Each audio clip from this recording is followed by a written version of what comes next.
Hello, average citizen. Would you like to live on Elysium, where everything is wonderful, every single ailment is healed, everything is perfect, and not even your poop stinks? Or would you like to live on Earth, which is pretty much hell on Earth, which is the only thing we left behind, to live our luxurious lifestyle?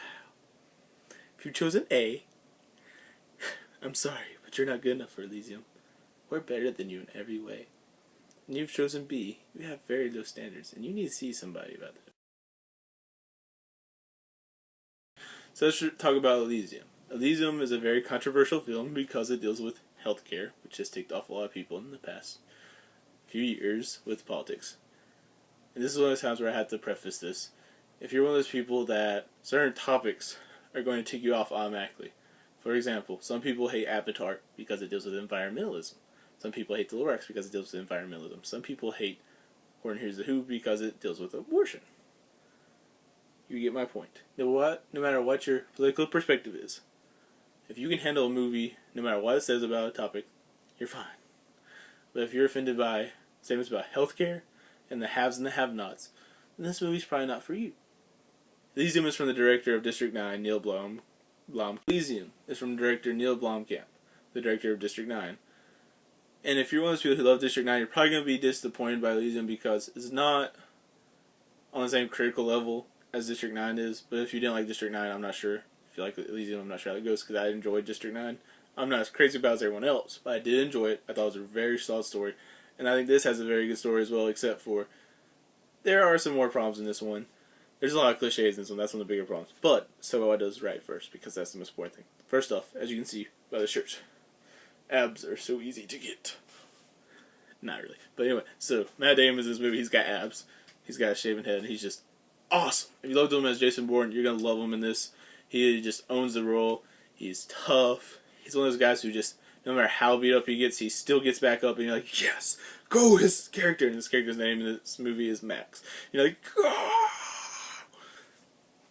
Yes, I know that the foundation of his character is a cliche opening with younger children and a childhood romance that, of course, plays into it later. And I realize that childhood thing is a whole cliche. But what you're forsaking is the fact that that kind of character still resonates because this film has enough pace. It paces itself, not perfectly, but it's like one of those things where it paces itself well enough that you can get past the cliches and enjoy the movie. It paces itself where pacing is strong enough where it gets you through the cliches enough that you're like, I still enjoy this movie.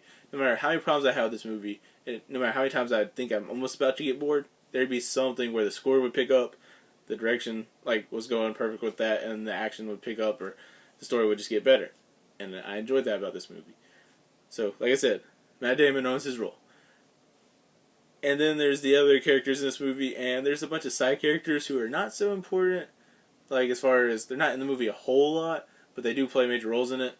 I can't trouble you with all their names. I know one of them's named Spider, and he's like a leader of a criminal group that lives on Earth, and they just do criminal stuff and try to upset order with the whole Elysium thing because they're tired of being on the bottom of the, bottom of society.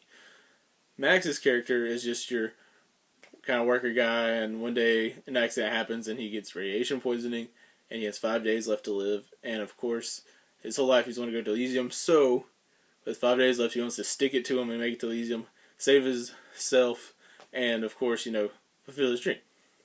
Of course, there's complications with that. Of course, that childhood romance thing comes back into play. And it's got the girl from Alice Braga, and she's in another summer blockbuster that is very, very similar to this one. I feel like that Alice Braga's character, while she's a cliche, I still did have feelings about. There's a daughter that she has that is sick, and yes, that is a cliche, but there's a part of me that just has to root for a character like that. When a little child's about to die, it's like, I don't know, it's hard to root against them. And, of course, Max. That's part of the plot is that these two paths are going to intersect, and also, at the same time, there's a character that Jodie Foster plays called Delacour, or something like that, Delacour. And she has a weird accent. This one, I found it interesting, but I can understand how someone would find it annoying. Just like some people find Christian Bale's Batman voice annoying, or Tom Hardy's Bane annoying. I see how you can. but I did not. I thought it was interesting. She plays a character that almost anyone could play. She's just a jerk, and she's I'm better than you person, and she's seeking power, and that's a big part of the plot. And she has an agent on Earth that's called Kruger, and he's played by Charlotte Copley, and he's from District 9 as well, and also from the A-Team. And he owns this role as the villain. He's the main villain, and he's bad, he's crazy. They don't give him a motive. He's one of those villains you just know he's bad, and you root against him anyway. You just really want Matt Damon's character to beat him. So they succeed at that, because that's one of the big things that the whole movie hinges on.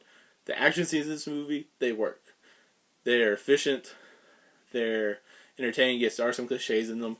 Yes, there are some things that were just like, okay. But it's like, most of it is cool because, I mean, Matt Damon with an exoskeleton that makes him super strong, basically, fighting another guy who wears an exoskeleton that makes him strong, who has a samurai sword.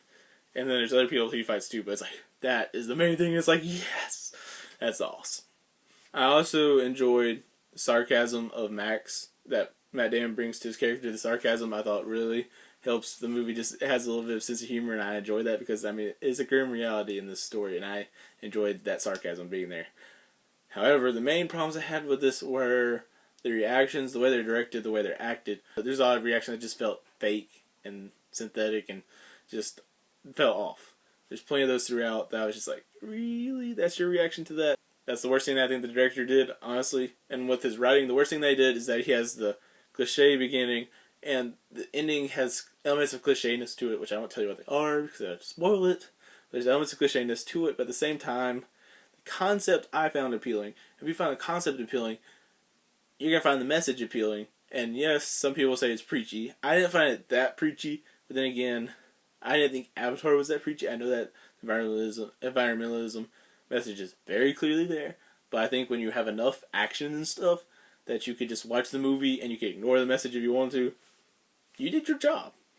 This is a good summer blockbuster. It's not a great sci-fi movie, but it's a very solid one. Especially, it seems even better because this year we had the crap that was After Earth, and we had the disappointment that Oblivion was, and we just really needed one good sci-fi movie.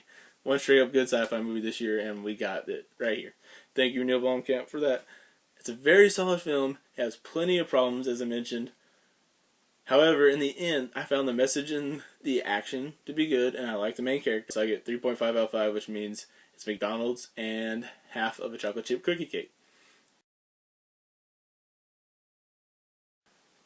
So tell me what you thought about District 9. Were you interested in seeing Elysium? Does the healthcare message bother you? Does the have and the have-nots message bother you? Just let me know what you thought about Elysium and District 9, and if you think this review is good or not. And as always, give me a like and subscribe.